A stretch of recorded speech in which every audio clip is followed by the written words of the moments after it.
Barrow Bookstore presents The Hollow of the Three Hills by Nathaniel Hawthorne.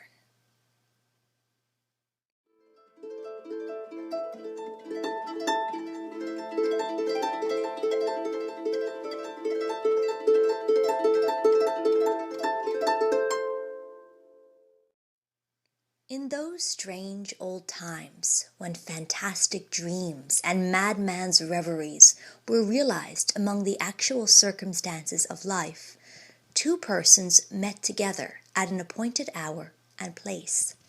One was a lady, graceful in form and fair of feature, though pale and troubled, and smitten with an untimely blight in what should have been the fullest bloom of her years.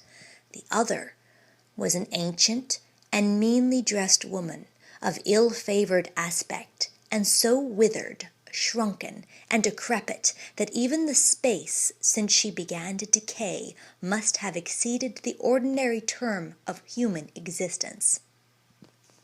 In the spot where they encountered, no mortal could observe them. Three little hills stood near each other, and down in the midst of them sunk a hollow basin, almost mathematically circular, 200 or 300 feet in breadth, and of such depth that a stately cedar might but just be visible above the sides. Dwarf pines were numerous upon the hills, and partly fringed the outer verge of the intermediate hollow, within which there was nothing but the brown grass of October, and here and there a tree trunk that had long fallen, and lay mouldering with no green successor from its roots. One of these masses of decaying wood, formerly a majestic oak, rested close beside a pool of green and sluggish water at the bottom of the basin. Such scenes as this, so grey tradition tells, were once the resort of a power of evil and his plighted subjects, and here, at midnight, or on the dim verge of evening, they were said to stand round the mantling pool, disturbing its putrid waters in the performance of an impious baptismal rite. The chill beauty of an autumnal sunset was now gliding the three hilltops, whence a paler tint stole down their sides into the hollow. "Here is our pleasant meeting come to pass," said the aged crone, "according as thou hast desired. Say quickly what thou wouldst have of me, for there is but a short hour that we may tarry here." As the old withered woman spoke, a smile glimmered on her countenance like lamplight on the wall of a sepulchre. The lady trembled and cast her eyes upward to the verge of the basin, as if meditating to return with her purpose unaccomplished, but it was not so ordained. "I am a stranger in this land, as you know," she said at length. "Whence I come it matters not, but I have left those behind me with whom my fate was intimately bound, and for whom I am now cut off forever. There is a weight in my bosom that I cannot away with, and I have come hither to inquire of their welfare." "And who is there by this green pool that can bring thee news from the ends of the earth?" cried the old woman, peering into the lady's face. "Not from my lips mayst thou hear these tidings. Yet be thou bold, and the daylight shall not pass away from yonder hilltop before thy wish be granted." "I will do your bidding though I die," replied the lady desperately. The old woman seated herself on the trunk of the fallen tree, threw aside the hood that shrouded her grey locks, and beckoned her companion to draw near. "Kneel down," she said, "and lay your forehead on my knees." She hesitated a moment, but the anxiety that had long been kindling burned fiercely up within her. As she knelt down, the border of her garment was dipped into the pool. She laid her forehead on the old woman's knees, and the latter drew a cloak about the lady's face, so that she was in darkness. Then she heard the muttered words of a prayer, in the midst of which she started and would have arisen. Let me flee, and hide myself, that they may not look upon me, she cried. But with returning recollection, she hushed herself and was still as death. For it seemed as if other voices, familiar in infancy, and unforgotten through many wanderings, and in all the vicissitudes of her heart and fortune, were mingling with the accents of the prayer.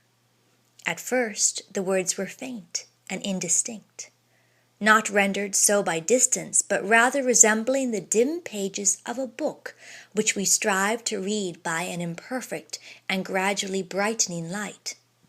In such a manner as the prayer proceeded, did these voices strengthen upon the ear, till at length the petition ended, and the conversation of an aged man and of a woman broken and decayed like himself became distinctly audible to the lady as she knelt. But those strangers appeared not to stand in the hollow depth between the three hills. Their voices were encompassed and re-echoed by the walls of a chamber, the windows of which were rattling in the breeze, the regular vibration of a clock, the crackling of a fire, and the tinkling of the embers as they fell among the ashes rendered the scene almost as vivid as if painted to the eye. By a melancholy hearth sat these two old people, the man calmly despondent, the woman querulous and tearful, and their words were all of sorrow. They spoke of a daughter, a wanderer they knew not where, bearing dishonor along with her, and leaving shame and affliction to bring their gray heads to the grave. They alluded also to other and more recent woe, but in the midst of their talk, their voices seemed to melt into the sound of the wind sweeping mournfully among the autumn leaves, and when the lady lifted her eyes, there she was, kneeling in the hollow between three hills. "A weary and lonesome time yonder old couple have of it," remarked the old woman, smiling in the lady's face. "And did you also hear them?" exclaimed she, a sense of intolerable humiliation triumphing over her agony and fear. "Yea, and we have yet more to hear," replied the old woman. "Wherefore, cover thy face quickly." Again the withered hag poured forth the monotonous words of a prayer that was not meant to be acceptable in heaven, and soon, in the pauses of her breath, strange murmurings began to thicken, gradually increasing so as to drown and overpower the charm by which they grew.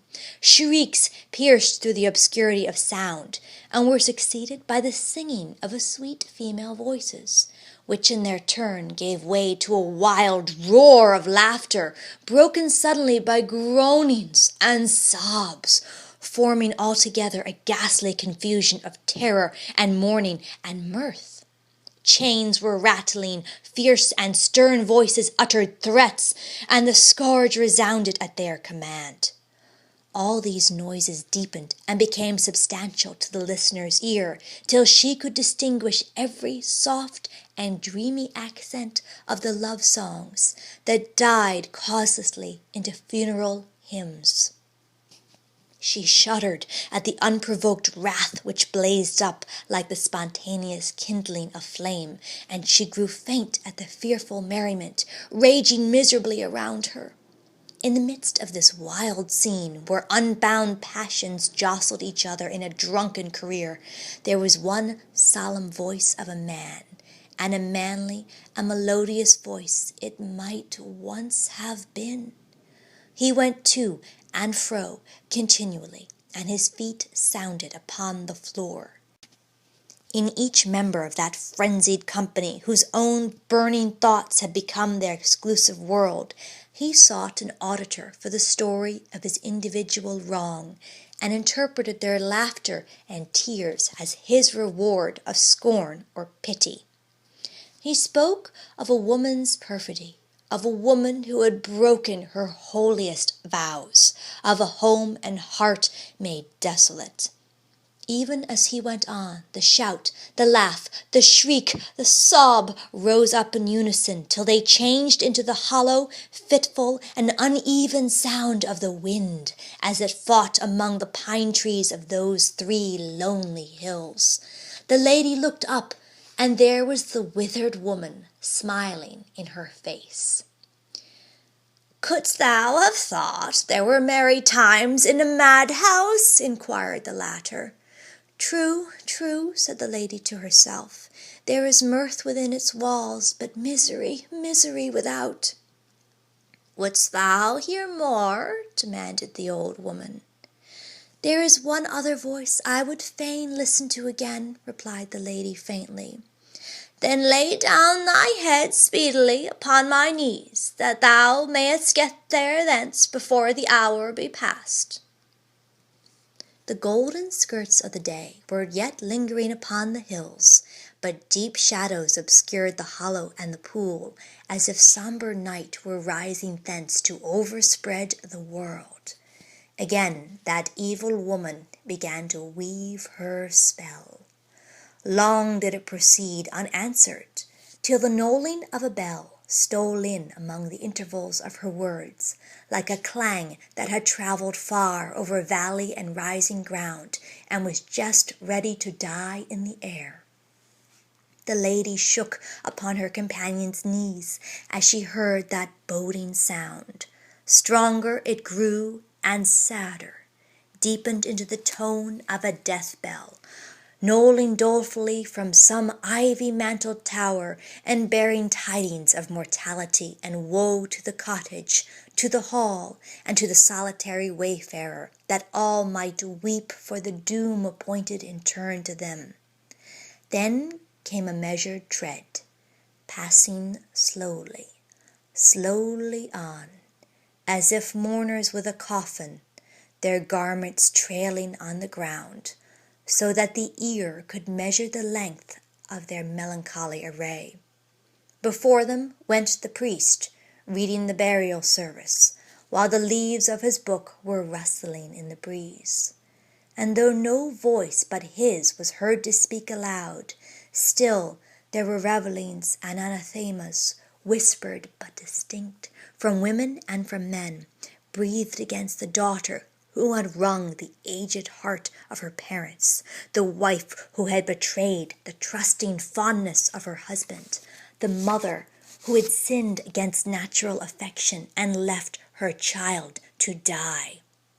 The sweeping sound of the funeral train faded away like a thin vapor, and the wind, that just before had seemed to shake the coffin pall, moaned sadly around the verge of the hollow between 3 hills. But when the old woman stirred the kneeling lady, she lifted not her head. "Here has been a sweet hour's sport," said the withered crone, chuckling to herself.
Hawthorne's The Hollow of the Three Hills.